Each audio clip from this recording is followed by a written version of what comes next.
The call came on a Tuesday morning in late October while Everett Morrow was 30 feet above the ground on a scaffold that swayed slightly in the Vermont wind. She was restoring the cornice work on the Halverson building, a four-story Italianate commercial block in Montpelier that had been slowly dissolving into the elements since 1987.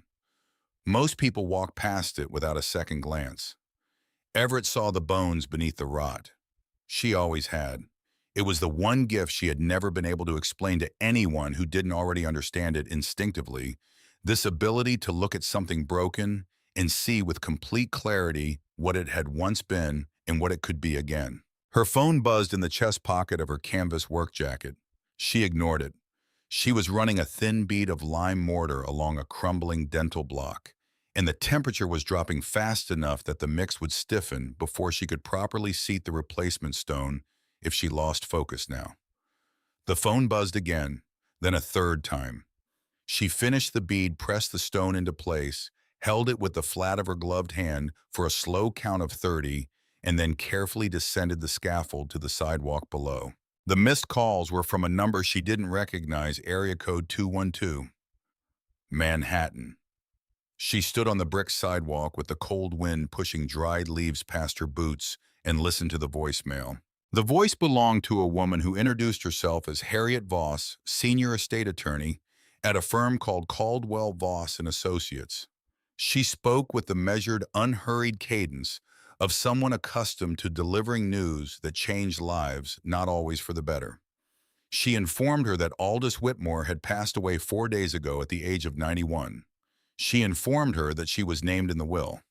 She asked her to present herself at their offices in Midtown Manhattan no later than Friday of that week for the formal reading.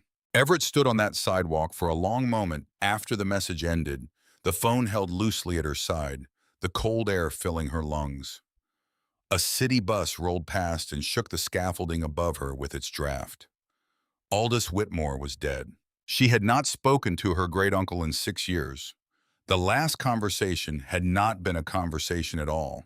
It had been a confrontation conducted across a long conference table in a Philadelphia law office with lawyers on both sides and a set of development contracts spread between them like a battlefield map. Aldous had wanted Everett's firm to consult on the demolition clearance for the Kessler Block, a full city block of mid-19th century federal-style commercial buildings in the Old City neighborhood. Perfectly intact, historically irreplaceable. Aldous wanted them gone to make room for a glass-faced luxury condominium tower that his holding company was financing. Everett had refused, not diplomatically, not with qualifications, not with the careful hedging of a person who wanted to stay in a wealthy relative's good graces. She had refused loudly on the record in front of every lawyer in that room and 2 of Aldous's senior vice presidents. She had called it an act of cultural vandalism. She had used the phrase deliberate erasure of public heritage. She had told Aldous directly across that long table that a man who had spent his entire career acquiring things had apparently never learned the difference between value and cost. Aldous had looked at her from across that table with those pale, unreadable gray eyes of his and said nothing for what felt like a full minute. Then he had picked up his pen, capped it, slid it into his breast pocket, and stood up. He had nodded once to his lawyers, walked to the door, and left without another word. That was the last time Everett had seen him. She had expected to be written out of the will entirely. She had expected nothing. Receiving a summons to the reading felt less like an inheritance and more like a final move in a chess game Aldous had been playing in silence for 6 years with Everett as an unwitting piece on the board. She drove down to Manhattan on Thursday evening, checked into a modest hotel near Penn Station, and arrived at the offices of Caldwell Voss and Associates on Friday morning at 9 o'clock sharp. The elevator opened onto a floor of thick carpet, muted lighting, and the kind of silence that expensive law firms cultivate, deliberately the silence of serious money being handled with discretion. Harriet Voss met her at the reception desk. She was a compact woman in her early 60s with close-cropped silver hair and reading glasses pushed up on her forehead. She shook Everett's hand with a firm, dry grip and led her to the conference room. The conference room was already occupied. Serena Whitmore was seated on the right side of the long table dressed in a charcoal wool coat that probably cost more than Everett's truck.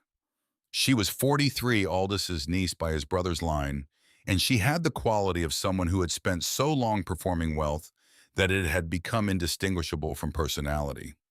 She glanced at Everett when she entered, offered a thin smile that didn't reach her eyes, and returned her attention to her phone. Clifton Graves sat at the head of the table, which was not his seat to take. He was 56, barrel-chested, with the particular brand of confidence that comes from having inherited a surname that opens doors. He was technically Aldis's nephew by marriage, having married into a secondary branch of the family, and then leveraged that connection for 20 years with a relentlessness that had impressed even Aldis. He had been running the day-to-day operations of Whitmore Commercial Group for the past 8 years. He glanced at Everett with the expression of a man acknowledging someone he had already mentally dismissed. There was no warmth in that room. There never had been in any room the three of them had shared. Everett had grown up at the outer edge of the Whitmore family gravity, close enough to feel its pull, but always a little too honest to be fully absorbed by it. She poured herself a glass of water from the crystal pitcher on the sideboard and took a seat across from Serena. Harriet Voss took her place at the far end of the table, opened a leather-bound document folio, and began. She was thorough and precise. She read through the standard legal preamble with practiced efficiency and then moved into the specific distributions. The language was formal, dense, and completely unambiguous. Serena received the penthouse apartment on the 28th floor of a Tribeca tower, assessed at $4.2 million, along with access credentials to a portfolio of offshore investment accounts with a combined declared value of $11 million. She kept her face perfectly composed, but her right hand resting on the table curled very slightly at the fingertips. Clifton received operational control of the Whitmore Commercial Group along with its associated assets, including a headquarters building in Midtown, 3 commercial properties in New Jersey and Connecticut, and the Whitmore Estate in the Hamptons, a 9-bedroom property assessed at just over $8 million. He sat back in his chair with the quiet satisfaction of a man receiving something he had always considered rightfully his. Then Harriet Voss turned to the final page. She adjusted her reading glasses and looked across the table at Everett with an expression she couldn't quite read. She read the clause exactly as it was written. To Everett Morrow, who always placed historical character above capital, and who so stubbornly believed that a person could build a life without the advantage of family money, I leave the entirety of the Oak Hill property located in Harwick Township, Litchfield County, Connecticut. May it provide her the foundation she has always insisted on building for herself. The room went quiet for precisely 2 seconds. Then Clifton let out a short, sharp sound that was not quite a laugh and not quite a cough. Serena turned her head slowly toward Everett with an expression of theatrical sympathy stretched over something much colder. Harriet Voss set down the document and slid a secondary packet of papers across the table toward Everett. Her voice remained perfectly neutral. There is one additional matter, Ms. Morrow. The Oak Hill property carries a legacy encumbrance. The county property taxes on the estate have gone entirely unpaid for the past 7 years. By accepting the deed, you also accept the outstanding liability. The current amount owed to Litchfield County, including penalties, is $194,000. Clifton reached out and laid a heavy hand on Everett's shoulder. The grip was slow, deliberate, the kind that communicates condescension more efficiently than any words could. If you need a loan to declare bankruptcy, kid, he said, his voice low and warm with false generosity, you just let me know. Serena pressed her lips together and looked away, her shoulders trembling slightly. Everett looked down at the document in front of her. She looked at the deed. She looked at the tax notice.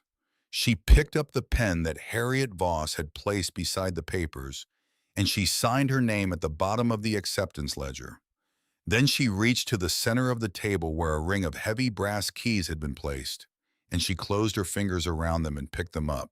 She stood without a word, tucked the keys into her jacket pocket, and walked out of the conference room through the carpeted corridor, down the elevator, and out onto the sidewalk where the October air hit her cold and clean. She stood there for a moment, keys in her fist, staring at the steady flow of yellow cabs and delivery trucks on the avenue. Her phone was in her pocket. She could call her business partner Gideon right now. She could call the county assessor's office. She could begin the process of returning the deed before she was legally bound by the debt. She did none of these things. She put her phone back in her pocket, walked to her truck, and drove toward Connecticut. The drive northeast took her through increasingly spare landscape, the highway giving way to state routes, then to county roads lined with stone walls and bare-limbed maples. The GPS took her off the main road onto a gravel lane that climbed steadily into wooded hills, and after roughly 3 miles, the lane became a private drive that hadn't been maintained in a decade. Dead branches had fallen across it in places. The shoulders had been entirely reclaimed by ground cover. She drove slowly, the suspension of her truck absorbing the ruts and exposed roots branches scraping the roof. Then Oak Hill appeared through the trees.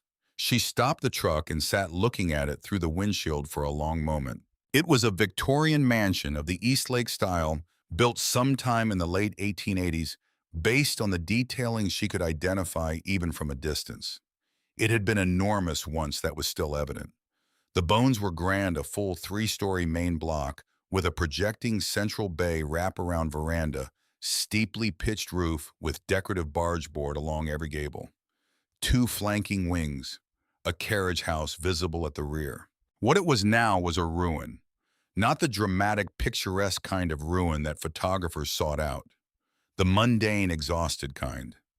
The slate roof had developed a visible sag near the central ridge. Several gable ornaments had either fallen or been ripped away by storms.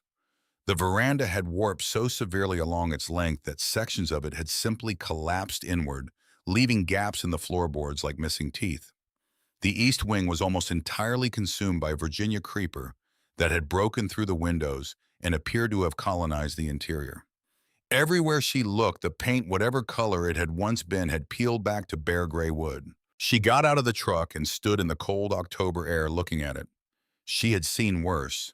She had taken on worse professionally. But professionally, there was always a client with a budget and a purpose. Here there was only a tax debt she couldn't pay, and a piece of land that, as far as she could determine, Aldous Whitmore had purchased out of spite and abandoned out of stubbornness. She took the heavy brass keys from her jacket pocket and walked toward the front door. The door was a massive oak slab with original cast iron hardware warped in its frame from decades of moisture cycling. She had to put her shoulder against it and push with her full weight to force it past the swelled wood and into the foyer.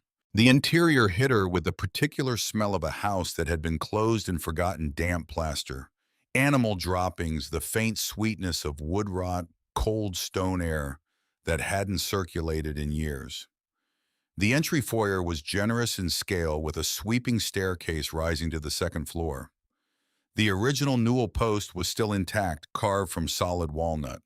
The floor beneath her boots was black and white marble tile, most of it still intact beneath a layer of fallen plaster and dead leaves that had blown in through broken windows somewhere above. She moved through the foyer and into the main corridor. Every room she passed through told the same story, grandeur buried under neglect. Original plasterwork medallions on the ceilings cracked but present. Wainscoting of hand-carved walnut, warped and split, but still showing craftsmanship that simply did not exist in contemporary construction. Hardware throughout in cast brass, tarnished green but solid. She spent 3 hours working through the ground floor, systematically treating it the way she would treat any new assessment, methodical, unemotional, documentation-focused. She had learned long ago that you could not make sound decisions about a historic structure if you let sentiment rush ahead of observation. The foundation showed deep cracking along the north face, which was consistent with the frost heave pattern she would expect in Connecticut clay soil after decades without maintenance. The plumbing, what she could see of it, appeared to be original galvanized iron long past the end of its service life. The electrical system, where visible at junction boxes and where plaster had fallen away, was the original knob and tube wiring, a fire hazard of the most serious kind. She knew what the numbers meant. A proper restoration to code with foundation stabilization, complete plumbing replacement, full electrical rewiring, roof replacement, and interior rehabilitation would run in the range of $1 to $1.4 million. Minimum. She did not have that. She did not have a fraction of that. She sat down on an overturned wooden crate in what had been the main library. The library ran floor to ceiling with built-in mahogany shelves, most of them still intact despite the moisture damage. The books they had once held were gone or dissolved into shapeless pulp. The afternoon light came through the east windows and long bars filtered and dusty through the vines and dirty glass. She took out her phone and sat there for a moment, turning it over in her hand, thinking about what it would mean to call Gideon right now and tell him she needed help finding a liquidator who could assess the land value quickly enough to cover the county debt before interest compounded any further. That was when she noticed the floor. The library floor was heart pine wide plank uniformly covered in 20 years of undisturbed gray dust. It lay in an unbroken layer across the full room, with the exception of one area, a path running from the direction of the hallway doorway directly toward the large decorative wood panel to the left of the fireplace. That area of floor showed a pattern of overlapping disturbances. Not old, not made by an animal. Recent. Everett stood up slowly, her eyes moving from the floor to the panel. She crossed the room and examined the panel closely. It was a substantial decorative element roughly 4 feet wide and 7 feet tall, framed in heavy brass molding with a raised geometric pattern consistent with East Lake design vocabulary. She ran her hands along the brass molding. On the right side, at roughly chest height, the molding showed fresh scratches in the tarnish. Bright metal showing through green oxide. Recent contact with a metal tool. She pressed against the center of the panel with both palms. It swung inward. The panel moved on hinges that had been recently oiled. They made no sound at all. Behind it was a cavity in the plaster wall roughly 2 feet deep and 3 feet wide. Inside the cavity sat a Mosler wall safe, the kind manufactured in the late 19th century, heavy as an engine block, with an ornate cast iron door and a combination lock wheel. The safe door was open, not ajar, not cracked. Open, hanging loose on its hinges, the lock mechanism brutally destroyed by a drill. The work was recent. Bright silver drill shavings were still sitting on the bottom of the cabinet below the safe, not yet dusty. She pulled the door fully open with one hand and shone her phone light inside. Empty. Completely empty. Except for a single piece of thick cardstock folded once lying flat on the bottom shelf. She picked it up, unfolded it. The note was handwritten in a script she recognized immediately, the same elegant, assured penmanship she had seen on birthday cards and formal correspondence for most of her life before everything had ended in that Philadelphia conference room. It was not Aldous' hand. Dear Everett, the note read, "Did you really believe Uncle Aldous would hide something valuable for you specifically? He told us about this safe months before he died. Practically drew us a map. Clifton and I came up last week and cleared it out. The bearer bonds are safe and sound in my Tribeca penthouse. Enjoy the property taxes. Warmly, Serena." She stood holding the note for a long moment. She was aware of her own pulse elevated and hot in her temples. She was aware of the smell of the damp room around her. She folded the note, once put it in her jacket pocket, and pressed the panel shut with her palm. She walked back through the library to the corridor, picked up her tool bag, and started toward the front door. She was done. There was nothing here for her. There had never been anything here for her. She would call the county on Monday, consult with a bankruptcy attorney, and begin the process of extracting herself from this. She had spent 6 years building her own firm on her own terms without Aldous Whitmore's money, and she was not going to let a dead man's last prank destroy what she had built. She reached the foot of the grand staircase. She stopped. She stood absolutely still in the corridor for 5 full seconds, one hand resting on the walnut newel post, looking back down the hallway toward the library. Then she looked forward toward the formal dining room, whose doorway stood open at the end of the corridor. Something was wrong. It was not a feeling. Everett did not operate on feelings. It was a measurement problem, and measurement problems were the language her mind had spoken fluently for 15 years.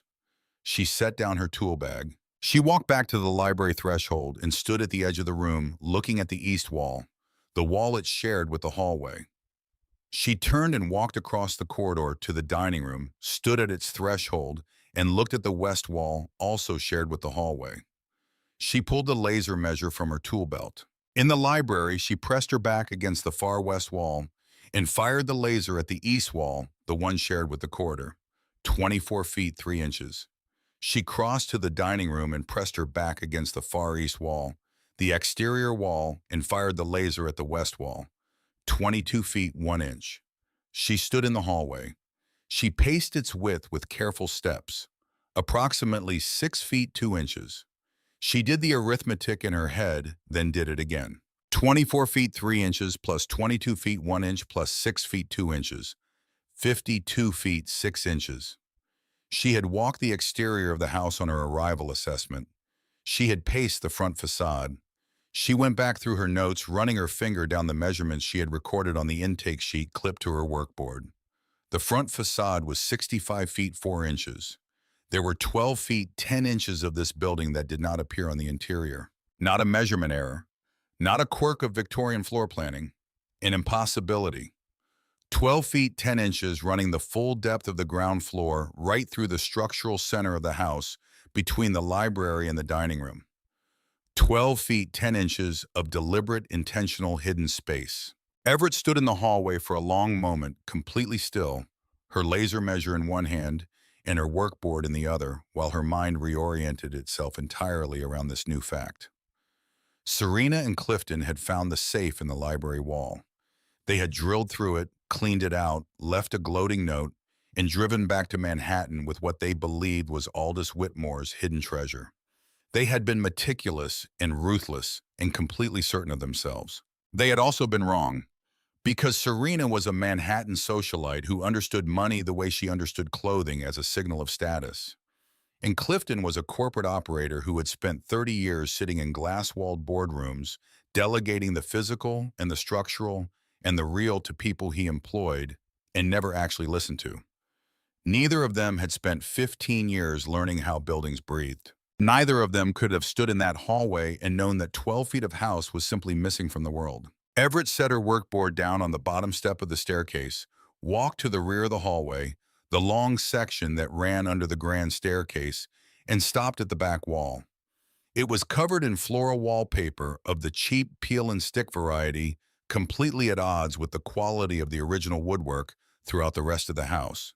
She had noted it earlier and filed it as a later careless renovation by someone with no regard for the original character of the space. Now it read differently. She raised her knuckles and knocked.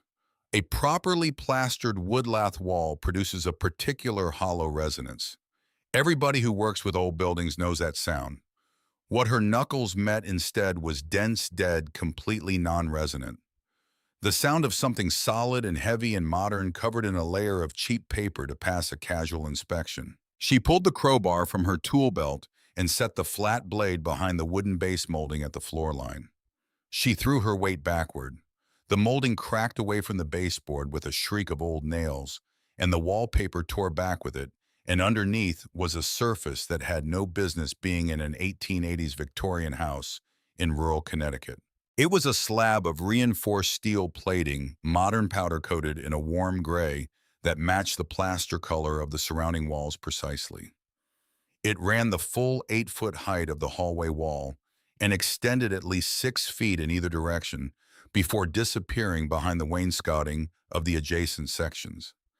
It had been surfaced with the same floral wallpaper to blend at a glance, and it had clearly worked for 20 years. Aldous Whitmore had not merely hidden a decoy safe in a library wall panel.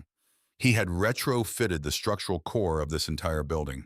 Everett moved along the steel surface, systematically pressing and tapping, working from left to right at waist height. She found the seam at roughly the 4-foot mark, a hairline gap in the plating vertical running floor to ceiling. She traced the seam to the right and found a second one at roughly the 8-foot mark, a concealed door 8 feet wide. She ran her fingers along both seams until she found at knee height, on the right-hand seam, a recessed panel approximately 3 inches square. She pressed it, and it pivoted on a spring hinge, revealing a heavy mechanical keyhole behind it, multi-tooth precision machine, the kind of lock that didn't come from a hardware store. She straightened up and reached into her jacket pocket. She pulled out the ring of brass keys from the reading of the will, the large antique key for the front door, and the second key, the anomalous one she had noticed at the law office and not been able to account for. Heavy iron, asymmetrically toothed-looking, nothing like the decorative brass of the first key looking instead, exactly like what it was. She inserted it into the recessed keyhole. It's seated with a precision that only exists in things built with great care and serious intention. She turned it counterclockwise. Deep within the wall, a sequence of mechanical sounds transmitted through the steel plating tumblers bolts the rotation of a heavy cam. Then a pneumatic hiss pressure equalizing through a seal. Then the 8-foot section of wall moved. Not swung, moved. Hydraulically, silently, precisely, the massive steel door sliding outward on concealed rollers by a fraction of an inch, stopping and waiting. Everett hooked her fingers into the seam and pulled. The door rolled open on its track with a low, smooth sound, revealing behind it a darkness that smelled of cold concrete, ozone, and machine oil, the smell of a sealed and climate-controlled space as unlike the rot and damp of the house above as anything she could have imagined.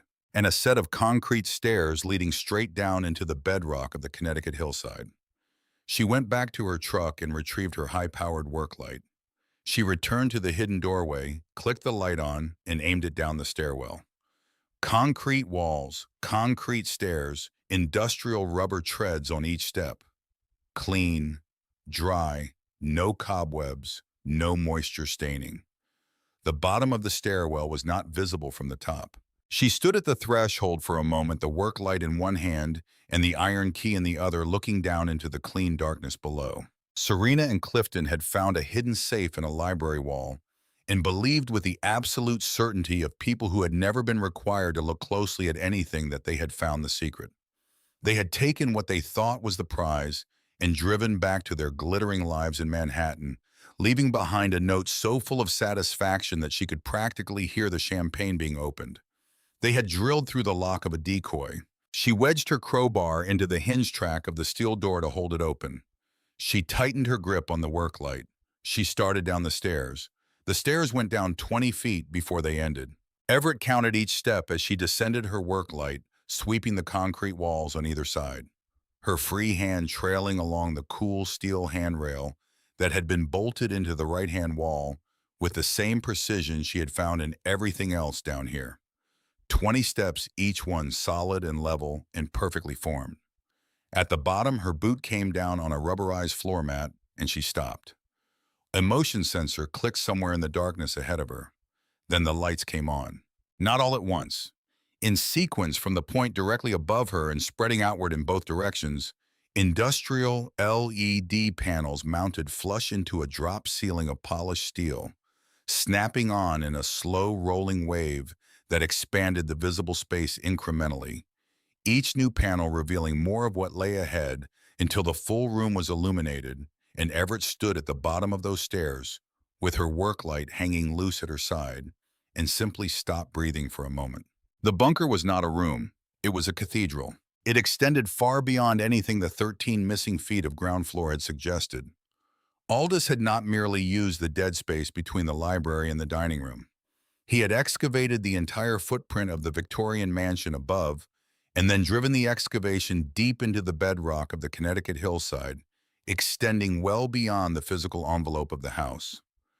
The space Everett stood in was perhaps 80 feet long and 40 feet wide, with a ceiling height of 12 feet, and it was fitted out with the same deliberate, obsessive precision that characterized every other decision the old man had apparently made about this place. The walls were lined with climate-controlled stainless steel paneling, the kind used in museum archival storage. The floor was polished sealed concrete with subtle drainage channels running along the perimeter. The air was cool and dry with a faint electrical hum from the climate systems embedded in the walls. There was no smell of earth or moisture. There was no smell of anything at all except the faint neutral sterility of carefully conditioned air. Everett took 3 steps forward and stood in the center of it. To her immediate left position beneath a dedicated array of halogen spotlights mounted on articulated ceiling tracks sat an automobile. She recognized it before she fully processed what she was seeing, the way you recognize the face of someone famous, not from personal acquaintance, but from a kind of cultural encoding so deep it operates below conscious thought. The car was a 1938 Bugatti Type 57 SC, Atlantic finished in a shade of midnight blue. So deep it was almost black, the light finding the curves of its coachwork, with the same quality of illumination you found in old master paintings.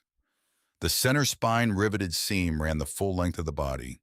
The cycle fender swept back from the front axle with a formal elegance that no subsequent century of automotive design had managed to improve upon. She had seen photographs of this car in auction house catalogs. She had seen it discussed in the kind of publications that treated automotive provenance the way art historians treated old masters. There were 4 examples of the Type 57 SC Atlantic known to exist. At least one had sold at private auction for more than $40 million. The one in front of her was in condition that suggested it had never been driven in the rain. She moved past it. The right-hand wall of the bunker was lined with reinforced glass display cases, floor to ceiling, running nearly the full length of the space.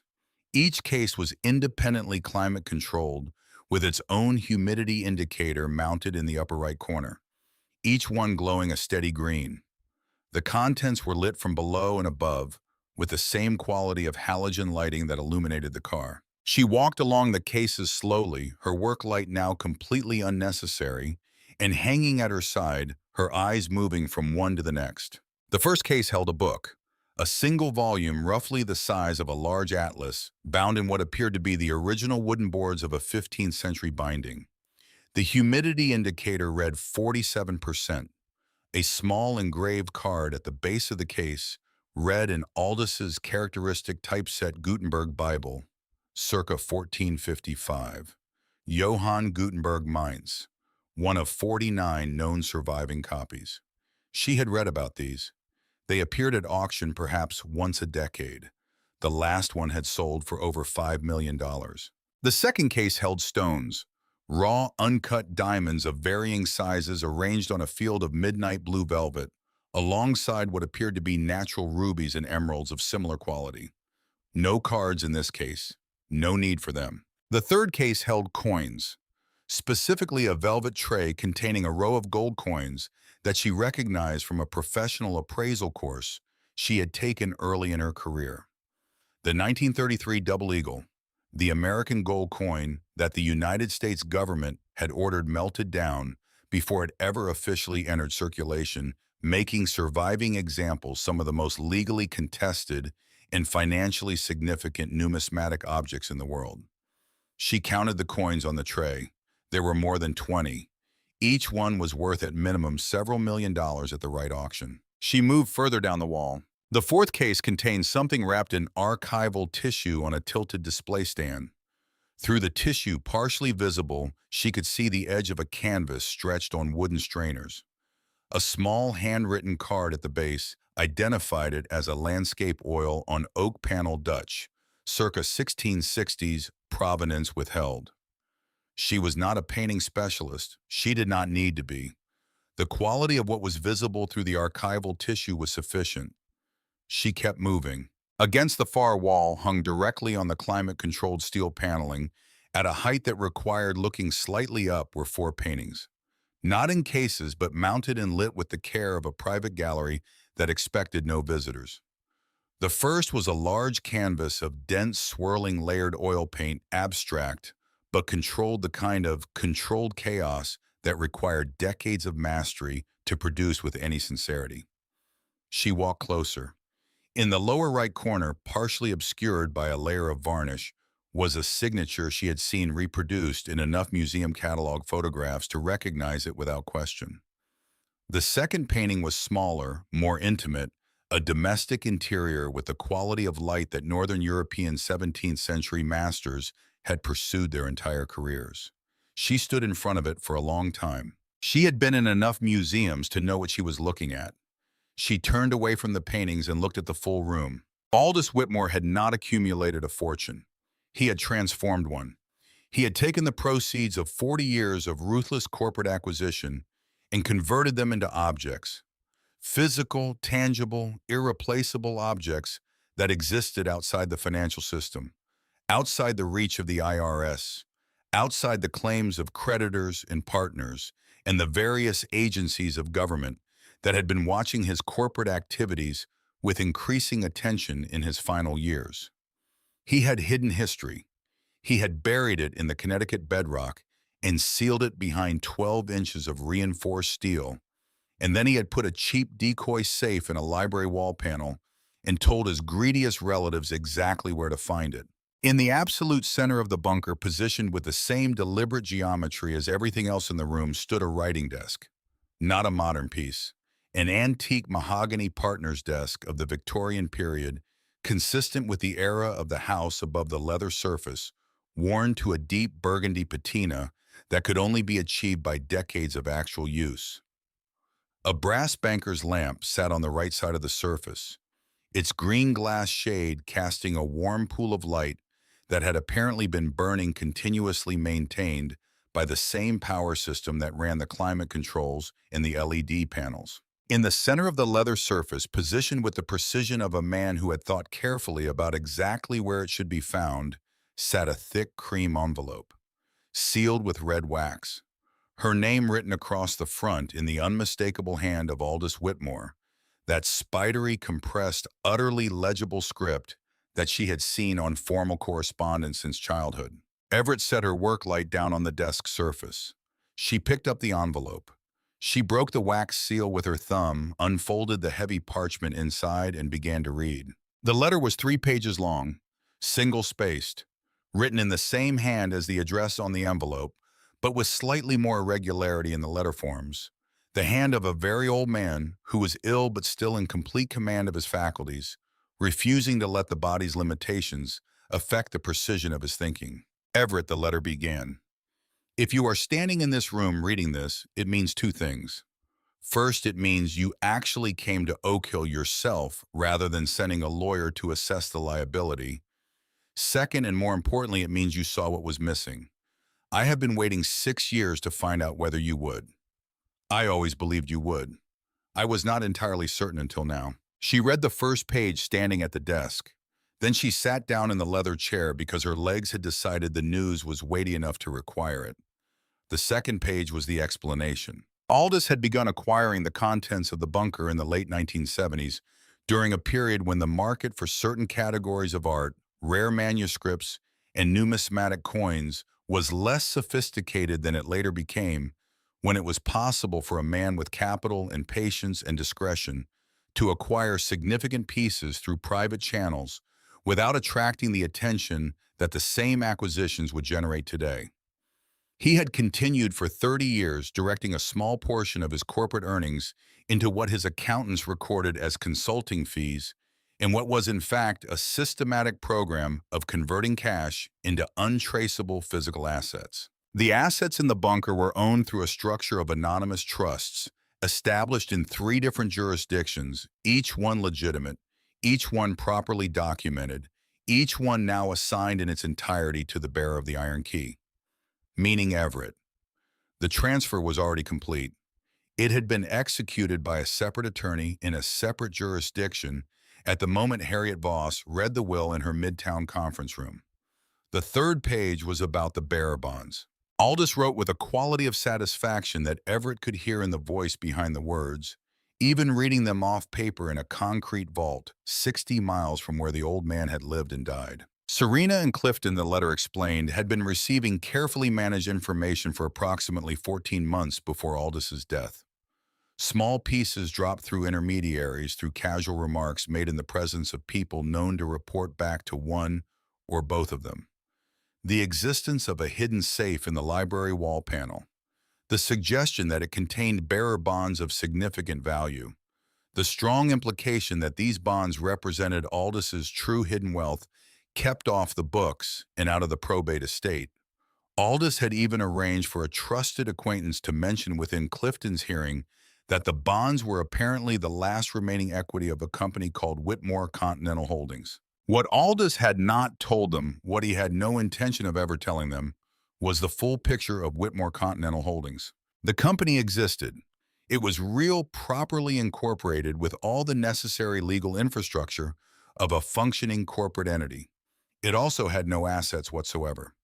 What it did have was $50 million in unfunded pension liabilities accumulated over a 15-year period, a series of environmental violations at three former industrial properties that the EPA had been investigating for 11 years under a sealed proceeding, and a secondary investigation by the Department of Justice into certain financial practices that had occurred during the company's operational years. By stealing the bearer bonds outside the legal probate process by coming to Oak Hill before the will was read, drilling the safe, taking the certificates, and then forging transfer documentation to establish their legal claim, Serena and Clifton had done something remarkable.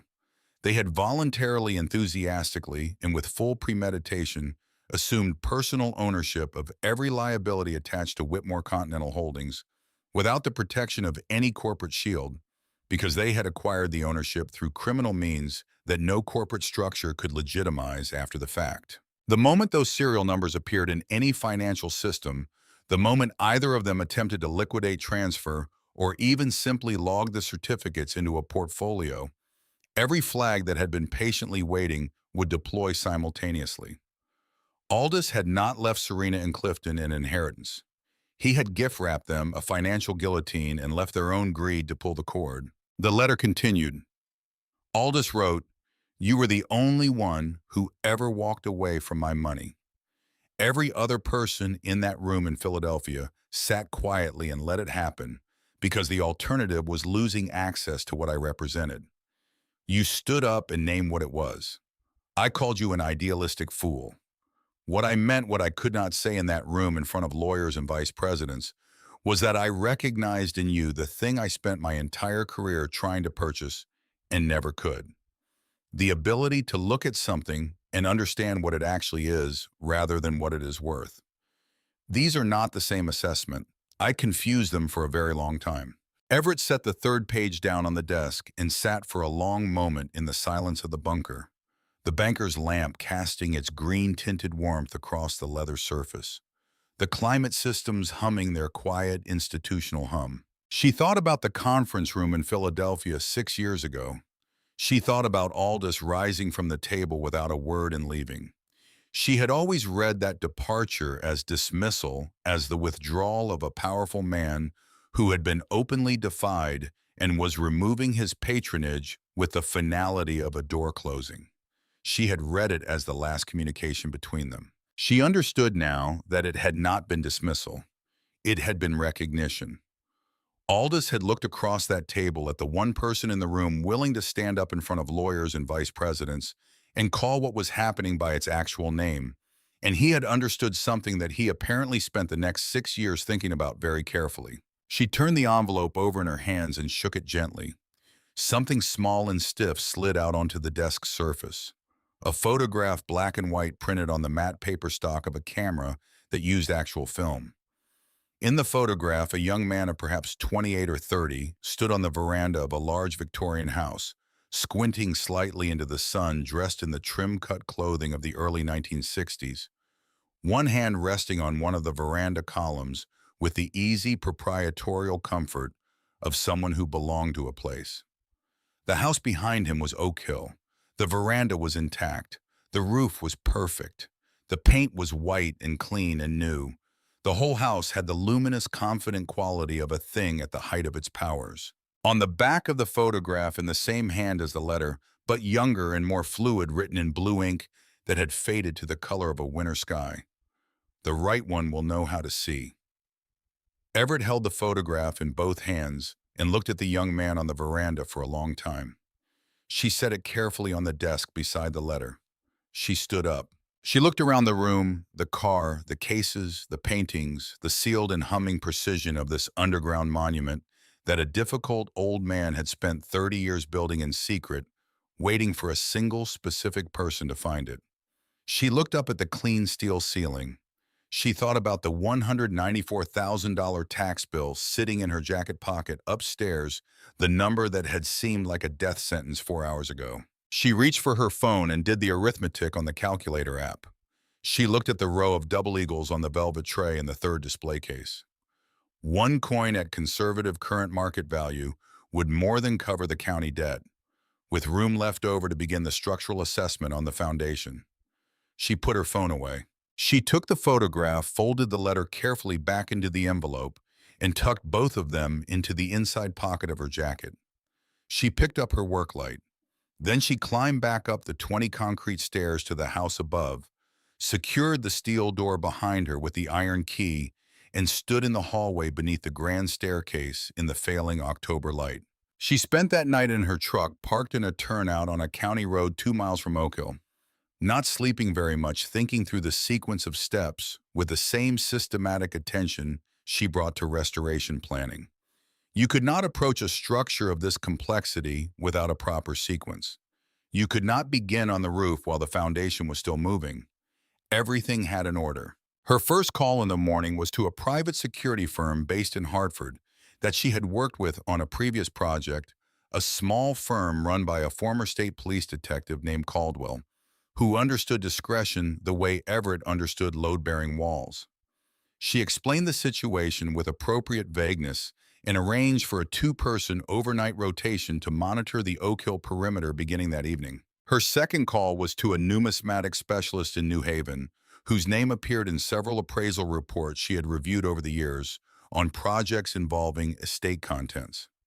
She described a single 1933 double eagle coin and asked about a private discrete valuation and potential private sale. The specialist's voice changed register immediately in a way that told her everything she needed to know about the timeline and the likely outcome. She was back at Oak Hill by noon. The security team arrived at 4 in the afternoon, two men in an unmarked vehicle, professional, quiet, thorough in their perimeter check. Everett walked them through the exterior access points, showed them the front door in the carriage house and the broken east wing window that was the most obvious point of unauthorized entry. She said nothing about the bunker. She said nothing about the vault contents. She described the situation as a potentially contested estate with interested parties who might attempt unauthorized access to the property. That night she stayed in the house. She had her sleeping bag, her camp stove, and enough provisions for several days. She set up in the smaller library on the second floor, a more modest room than the main library below, but with a functioning fireplace that she was able to clear and use after an hour's work with her tools. She built a small fire with wood from a collapsed section of the carriage house outbuilding and sat beside it in the dark eating canned soup and going through her assessment notes with a flashlight. She was nearly asleep when she heard the sound. It came from the east wing, a muffled impact like a boot coming down on a weakened floorboard, followed by a silence that was more deliberate than the general silence of an empty house. She was fully awake in the same instant, her body making the decision before her mind had finished processing the information. She put out the flashlight. She sat motionless in the dark beside the cooling fire and listened. Another sound, lower floor east corridor. The particular creak of a door hinge that had been corroded by decades of moisture being pushed open slowly by someone attempting to be quiet. She moved to the doorway of the upstairs library and pressed herself against the wall beside it, listening to the dark stairwell below. She reached for her phone and sent a single text message to the security team's contact number, East Wing Interior Access ground floor. 2 minutes passed that felt considerably longer. Then she heard voices outside, the low, authoritative tones of the security team at the East Wing exterior, and then the sound of someone moving quickly through the ground floor toward the rear of the house, no longer attempting to be quiet, and then a door slamming and silence again. The security team came to find her 15 minutes later. They had intercepted a man exiting through the rear service door. He was not a burglar. He was a private investigator licensed in New York State, carrying identification and a business card from a firm in Greenwich, Connecticut. He had a camera. He had a written authorization document that purported to give him permission to document and catalog the contents of the Oak Hill property on behalf of a client whose name was listed as Clifton Graves. Everett read the authorization document twice. She read it a third time. Clifton had not been entirely satisfied with what he and Serena had taken from the decoy safe. Or more precisely, Clifton was smart enough to know that Aldous was smart, smart enough to suspect that a man who had spent 60 years in corporate warfare might have constructed something more layered than a single hidden safe. He had taken the bearer bonds because greed demanded it, because leaving them was unthinkable. But he had also simultaneously dispatched a private investigator to determine whether there was anything else hidden in the estate. He had been playing both hands at once the way a man does when he trusts no one, not even his own certainty. Everett looked at the PI's camera and thought about what photographs of this property might tell a man like Clifton. She looked at the authorization document and thought about what Clifton might do with documented evidence of significant hidden assets on a property he could argue through some creative legal theory he had a legitimate claim to. She called her own attorney at 7 the next morning. A woman named Delphine Alcott, who had handled the legal work for her restoration firm for 9 years and who had the qualities she valued most in any professional she relied on, she was faster than the situation she was responding to. She explained everything, not the generalities, everything. The vault, the contents, the trust structure described in Aldis's letter, the PI's visit, Clifton's authorization document. She heard Delphine typing throughout the call. Delphine called her back at 9:15 with a set of instructions that Everett followed precisely over the next 4 days. New trust entities established in Connecticut. Formal legal notifications to the county regarding the deed transfer and the tax payment timeline. A letter dispatched to Clifton's attorneys putting them on formal notice that any unauthorized access to or documentation of the Oak Hill property constituted trespass and would be pursued accordingly.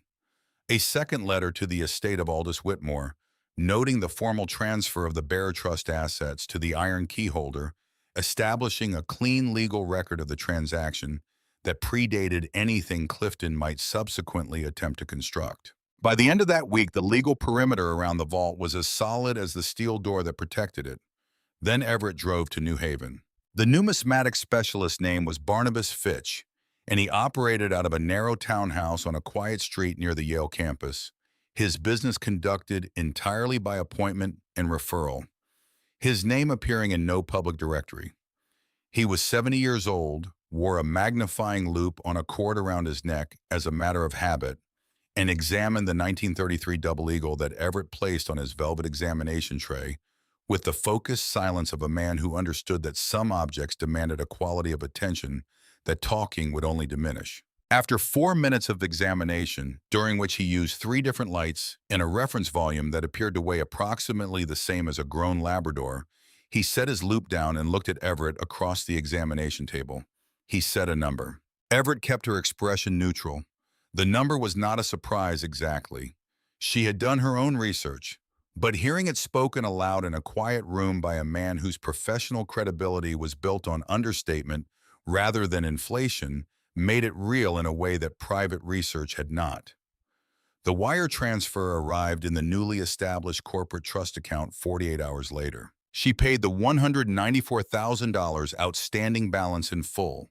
That same afternoon, electronic transfer to the Litchfield County Tax Assessor's Office, all accumulated penalties included with a formal request for lien release, filed simultaneously. By end of the following week, she had a structural engineer from Torrington scheduled for the Monday foundation assessment, and her crew briefed for the project that would follow. She called Adeline, her project coordinator, on a Thursday evening from the second-floor library at Oak Hill, the small fire going her assessment notes spread across the floor around her.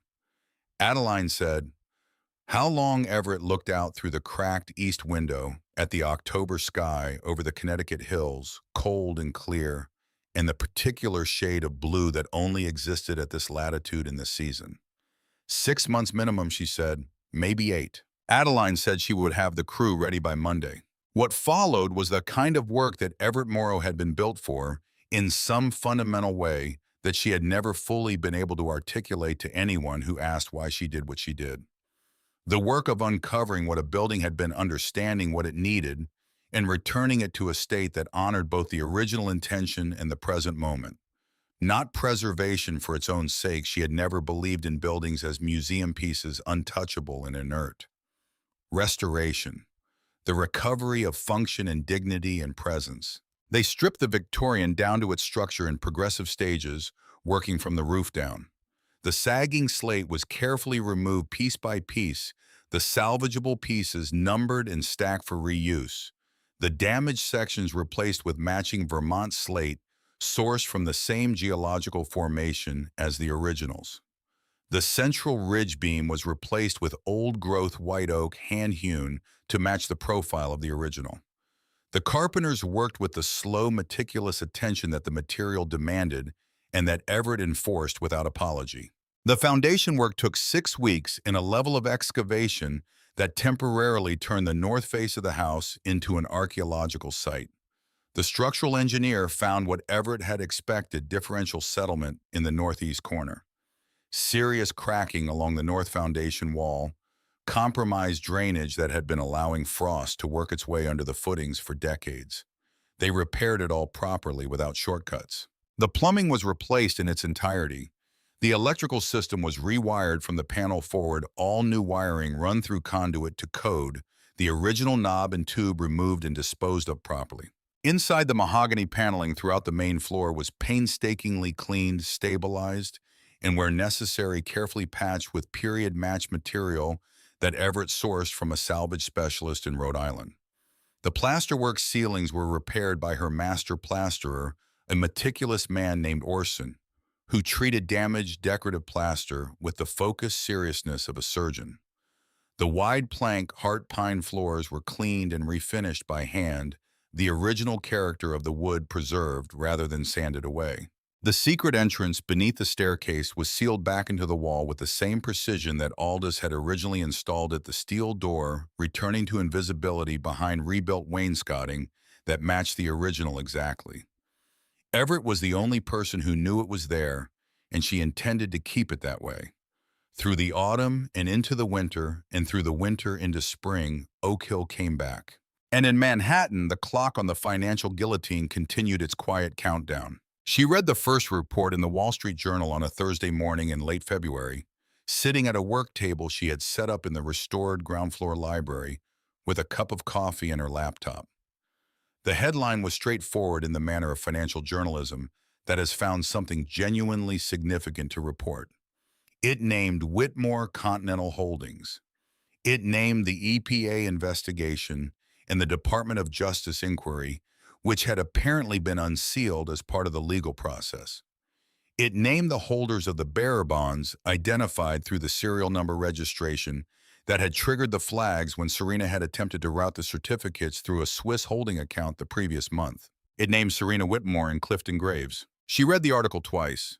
She read the follow-up piece the next day and the longer analysis piece the day after that. The picture assembled itself with the cold clarity of a structure revealing its faults under proper inspection. Serena and Clifton had been unable to resist the bonds for long. The certificates had been sitting in Serena's Tribeca penthouse for months, and the weight of what they believed they represented had eventually become too heavy to simply sit with. They had moved to liquidate through a private Swiss account using a transfer documentation structure that their attorneys had apparently constructed with considerable ingenuity. Not ingenuity sufficient to account for the fact that the serial numbers had been pre-registered with a flag that deployed the moment they appeared in any system connected to the international banking network. The IRS, the SEC, and the EPA had moved simultaneously. Because Serena and Clifton had acquired the bonds through theft and forgery outside the probate process, the standard corporate liability protections that might otherwise have shielded personal assets from corporate debt were inapplicable. They were personally liable. The $50 million in unfunded pension obligations, the environmental remediation costs, which the EPA's assessors had placed at an additional $32 million across the 3 affected sites, the Justice Department's financial fraud case, which carried its own separate exposure. In order to avoid federal prison time on the forgery and fraud charges, they entered plea negotiations that required the immediate liquidation of all personal assets to address the liability. The government seized the Tribeca penthouse. The Hamptons estate was put into a court-ordered sale process. The offshore portfolio that Serena had received in the will was frozen and folded into the remediation fund. Whitmore Commercial Group, which Clifton had been running for 8 years, as though it were already his personal property, was placed into receivership. Clifton's attorneys made several attempts during this period to file motions, asserting a claim against the Oak Hill estate, arguing that the vault contents constituted assets of Whitmore Continental Holdings and therefore fell within the scope of the remediation process. Delphine Alcott responded to each motion with a documented trust transfer timeline and the iron key bearer designation, demonstrating with clean and complete legal clarity that the vault assets had been separately owned and transferred through a legitimate trust structure that predated the bearer bond transaction by more than a decade. The motions were denied at each level of review. Spring came to the Connecticut hills. Everett was on the veranda on a morning in late April, drinking coffee and watching the dogwoods come into bloom along the edge of the property when her phone rang. It was Adeline, calling from the carriage house, where the crew had been working on the final phase of the exterior restoration. She said, "Come look at the east elevation." Everett walked around to the east face of the house and stood in the new morning light and looked at what her crew had accomplished. The Virginia creeper was gone, taken down to the last tendril. The windows had been reglazed with period-appropriate glass, each pane individually sourced and installed. The original cedar shingle siding on the east wing had been replaced in kind, the new cedar already beginning to silver slightly at the edges from the spring rain. The decorative barge boards along the gable had been rebuilt from the original pattern, each piece shaped by hand on the bench, saw and installed with the same cut nails the original carpenters would have used. She stood there for a long time, coffee in hand, looking at the east elevation in the April light. There was a particular moment in every restoration she had ever done, a moment that did not announce itself, that arrived without fanfare in the middle of an ordinary working morning, when the building crossed some invisible threshold and became itself again. Not new, not merely preserved, itself. The thing it had always been before time and negligence and the indifference of subsequent owners had obscured it. Oak Hill had crossed that threshold sometime in the night, and in the morning light of late April, it stood on its Connecticut hillside with the clean, unhurried confidence of something that had always known it would outlast whatever difficulties had been visited upon it. She finished her coffee. She went back inside to work. The lien release from Litchfield County arrived on a Wednesday morning in early May, delivered by standard mail in a plain envelope with the county seal in the upper left corner.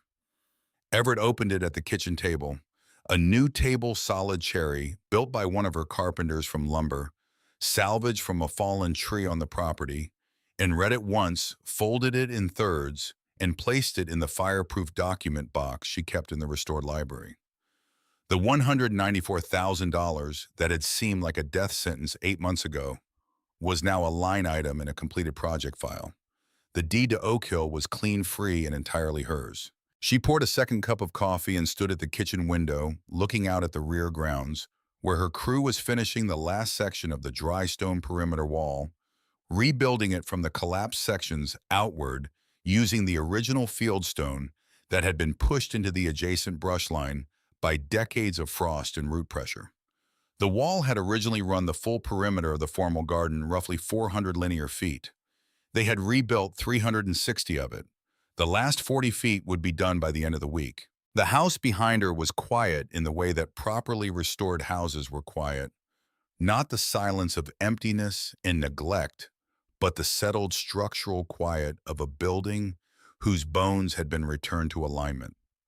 The floors did not creak randomly. The windows seated in their frames without rattling. The plaster held the temperature the way good plaster was supposed to, the walls acting as thermal mass rather than as sieves for the cold. She had been living in the house full-time since February, sleeping in the restored second-floor bedroom at the northeast corner that caught the morning light through 2 tall windows. She had reglazed herself. It was not a decision she had consciously made so much as a situation that had gradually resolved itself. Her Montpelier apartment lease had come up for renewal in January, and when the moment came to sign, she had found that she did not particularly want to. She had let it lapse and moved her belongings to Oak Hill in a single truckload, and that had been that. The crew finished the wall on Friday afternoon. She walked the full perimeter with Adeline as the sun dropped behind the western tree line checking the coursing and the coping stones, running her hand along the top of the wall where the flat capstones had been laid. It was solid work, the kind that would still be standing in 100 years if the frost was managed properly and the mortar joints were repointed every generation or so. She paid the crew for the week, thanked them, and watched the last truck disappear down the restored gravel drive. Then she stood alone in the late afternoon quiet of the Oak Hill grounds and listened to the silence of a finished project. Not finished in the sense of complete. There was always more that could be done on a building of this age and complexity, and there would be for the rest of her life if she chose to keep working on it. Finished in the sense that the critical work was done. The foundation was solid, the roof was sound, the structure was stable and weather-tight and legally hers, and completely restored to a condition that honored what it had always been. She went inside and built a fire in the library fireplace and sat in the leather chair she had brought down from upstairs, the original chair from Aldous' study, which she had found in the Upper East bedroom under a canvas tarp, perfectly preserved, and opened the document box. She took out the leather journal. She had found the journal 3 weeks earlier on a Tuesday afternoon in mid-April while cleaning and cataloging the contents of the mahogany desk in the bunker. She had been working through the desk drawers systematically as part of the ongoing documentation of the vault contents that Delphine had advised her to complete for the trust records. The center drawer had contained stationery and a box of the same red wax Aldous had used to seal the envelope. The left drawer had contained a set of architect's pencils, still in their original case never sharpened, which she had set aside, and found herself thinking about in the days that followed in a way she couldn't entirely explain. The right drawer had stuck. Not locked the key she tried, fit the lock, and turned cleanly, but stuck in the way of a drawer that has been closed and sealed for a long time, in a climate-controlled environment where materials contract and expand very slightly with each maintenance cycle of the humidity system. She had worked it open slowly, a centimeter at a time, working a thin palette knife along the top edge to break the seal without forcing it. Inside was a journal, leather-bound, roughly the size of a hardcover novel, the cover worn to a deep, warm brown, with the kind of patina that only came from years of handling. Not an antique, the leather was machine-tanned rather than hand-tooled, consistent with something purchased in the last 30 years. She had lifted it out carefully, set it on the desk surface, and opened the cover. The first page bore a date, September 14th, 2019, 3 weeks after the Philadelphia confrontation. She had sat down in the chair and read it straight through. And when she finished, it was 3 hours later, and the motion sensor lights in the bunker had cycled through 2 automated check sequences, and the banker's lamp was the only light still burning. Now she sat by the library fire and opened it again because there were sections she wanted to read in the proper setting in the house, that the journal was about with the fire going and the spring evening coming in through the windows. Aldous had kept the journal for 6 years from September 2019 until the previous spring, roughly 4 months before his death. The entries were not daily, sometimes weeks passed between them, but they were consistent in their subject matter. Every entry without exception was about Everett. Not about her directly. Aldous had not written in the manner of a sentimental man recording his affections. He had written in the manner of a man who had spent his entire professional life evaluating assets, assessing, documenting, tracking performance against expectation. He had written out the publication names, dates, and headline text of newspaper and magazine pieces that covered Everett's restoration projects, and below each one, he had written his own brief assessment, sometimes a single sentence, sometimes a paragraph. Observational, precise, the language of a man conducting a long-term evaluation and keeping proper records. September 2019. Morrow Firm completes restoration of the Halverson Block, Montpelier, Vermont. 3-story Italianate commercial circa 1874. State Historic Preservation Award. Work described by the reviewing architect as technically exceptional. She refused my money and then went and did this. I am beginning to understand the Philadelphia refusal differently than I did in the room. November 2019, Morrow takes on the Granger Mill project in western Massachusetts. 19th century textile mill, partial collapse of south wing, structurally complex. Her firm is undersized for a project of this scope. Her competitor said publicly that she would fail. She has not failed. She is halfway through the south wing stabilization, and the structural engineer's interim report describes the approach as innovative. March 2020. The Granger Mill project has been delayed by foundation complications that her competitors said would require the wing to be demolished and rebuilt. She has instead developed a hybrid stabilization approach using modern materials embedded in the original structure in a way that maintains the historic integrity of the exterior while achieving the necessary engineering outcome. This is exactly the kind of problem where a lesser practitioner takes the easy route. She did not take the easy route. I have been watching this for 6 months. I believe I have been watching this for longer than I knew. Everett turned the pages slowly, reading the entries she had memorized and the ones she had only skimmed in that first underground reading. The firelight moving across the journal pages in the way firelight moved across everything.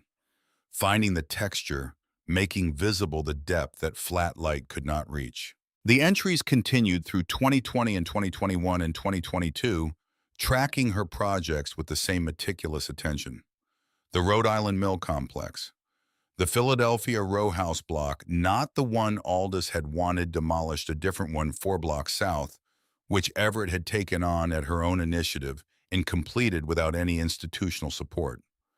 There was a long entry about that project written after Aldous had apparently read the full project write-up in a preservation journal.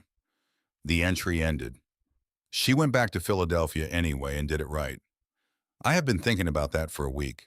The later entries changed in tone. As Aldous' health declined inferable from small comments in the margins, brief medical references he seemed to have included reluctantly, and only when they explained a gap in the documentation the writing became less formally evaluative and more plainly personal. The last year of entries had a quality that the earlier ones had carefully avoided. January of the year before last, I have been trying to decide whether what I feel about the Philadelphia confrontation is regret or respect.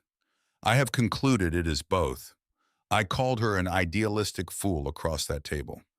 What I meant, what I could not say in that room with those lawyers present, was that I recognized in her the thing I spent my entire career trying to purchase and never could: the ability to look at something and understand what it actually is rather than what it is worth.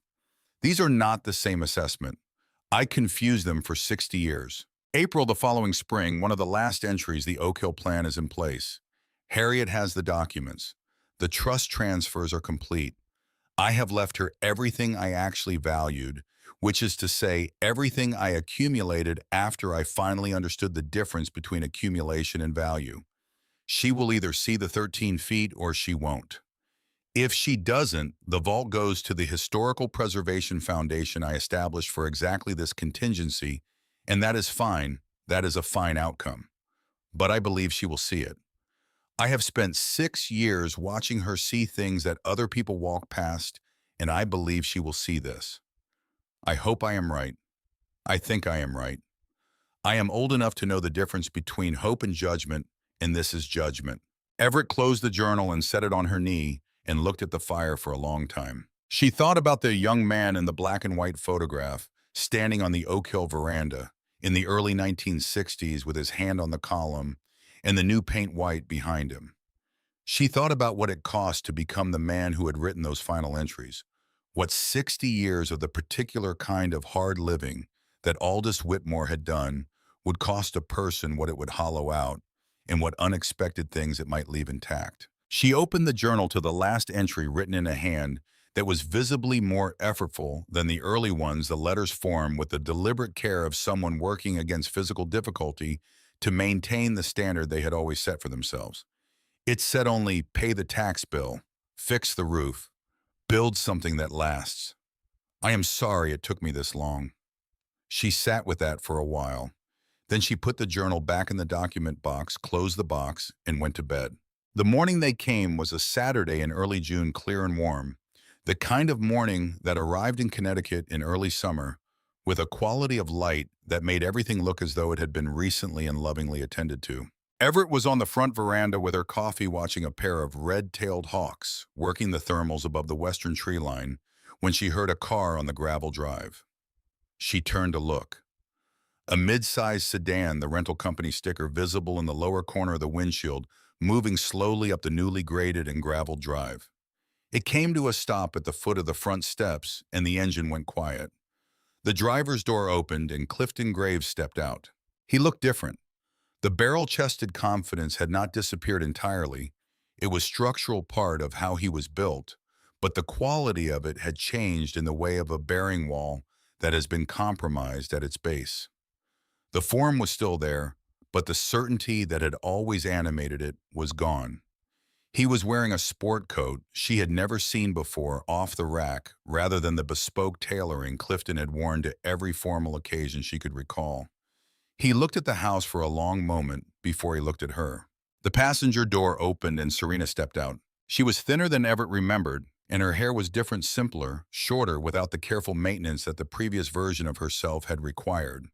She was wearing a dark blue wool coat that was perfectly presentable and clearly not the charcoal one from the will reading.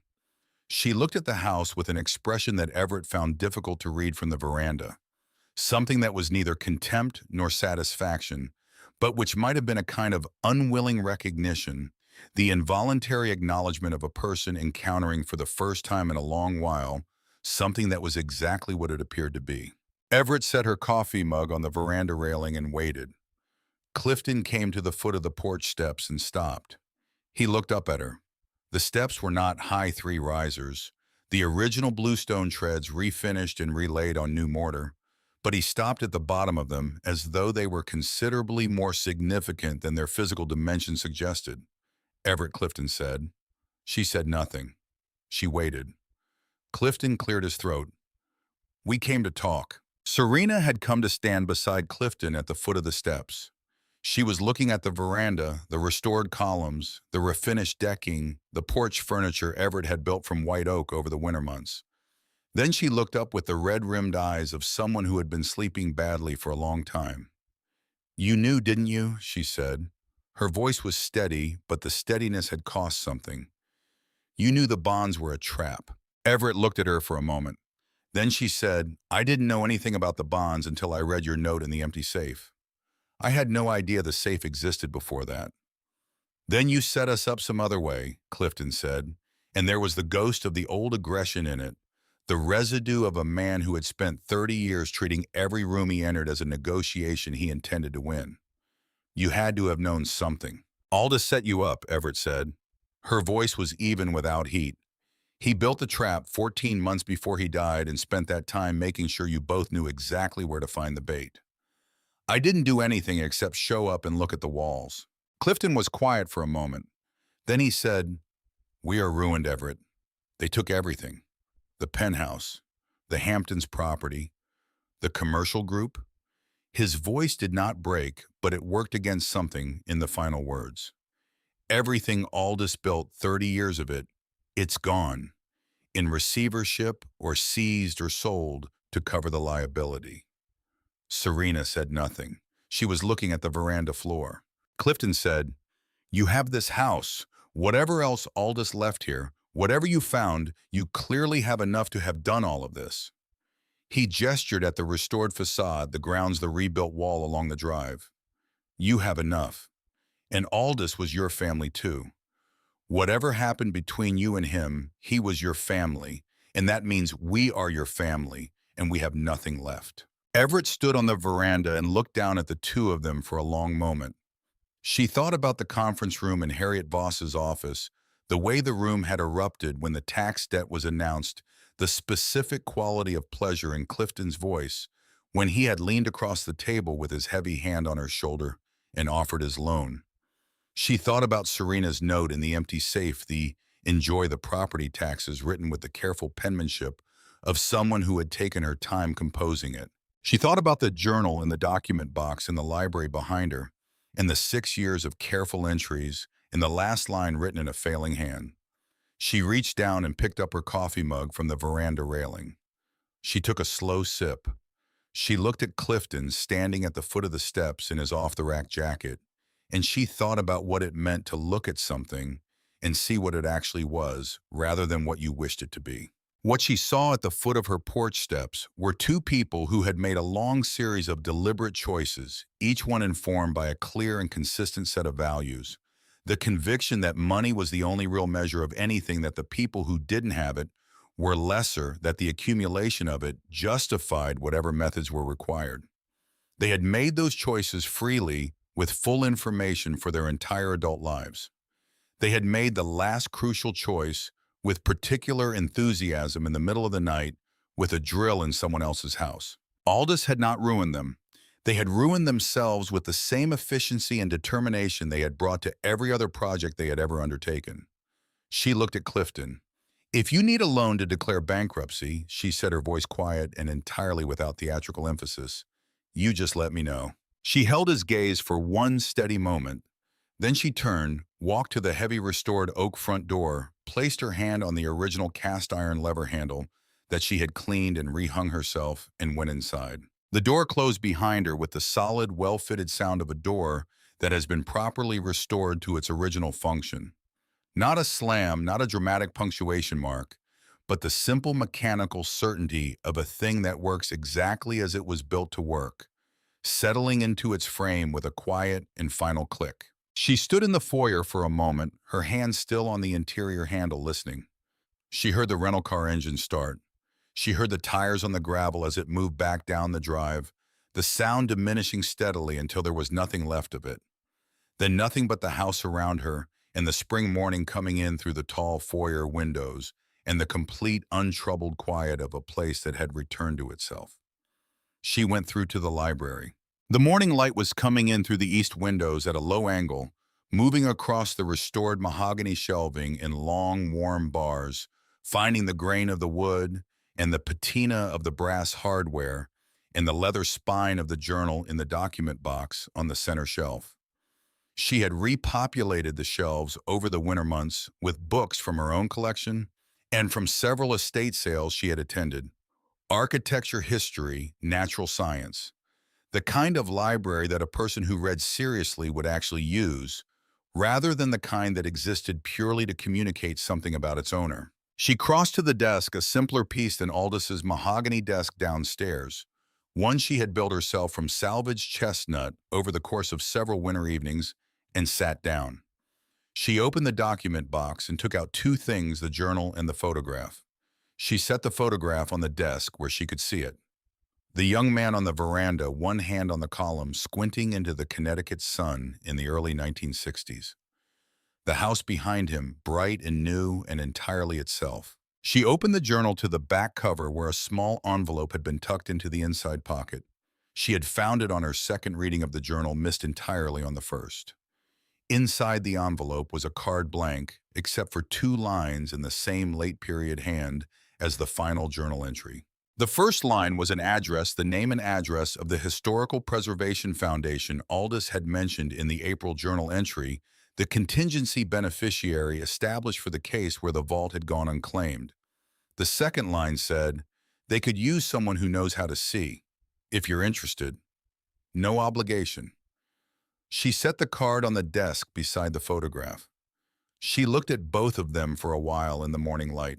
Outside through the east windows, the Connecticut hills were fully green. Now the oaks and maples in complete leaf, the rebuilt stone wall along the meadow edge, running straight and solid in the June morning. The Oak Hill grounds had the quality of a place that was genuinely inhabited, not a show place, not a monument, but a working property with a person living in it and taking care of it and intending to continue doing so. She thought about the foundation Aldous had mentioned.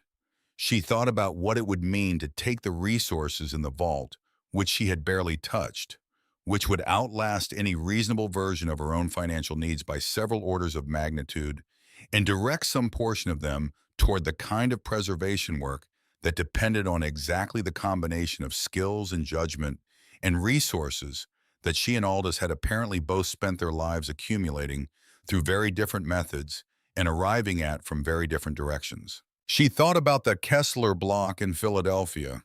She knew from a colleague that it was still standing, still threatened, still waiting for someone with the capital and the conviction to do the right thing by it. She thought about a great many things in the quiet of the restored library, On a June morning, with the hawks still working the thermals outside, and the house around her doing what a properly restored house did, holding everything steady, conducting the light, keeping out whatever was cold. She picked up her phone and called Delphine. When she answered, Everett said, "I need to talk to you about setting up a foundation, preservation work, historic structures." Delphine was quiet for a moment, and Everett could hear the particular quality of her attention on the line. The focused stillness of a person who had heard enough plans over 9 years to know immediately when one of them was serious. She said, "Tell me what you're thinking." Everett leaned back in the chair and looked out at the Connecticut morning and began to talk. The mahogany shelves stood around her in the clean morning light, solid and restored, and exactly what they had always been. The wood holding its warmth, the way good wood did, the brass hardware, bright where she had polished it, and pleasantly dull where she had left it to age.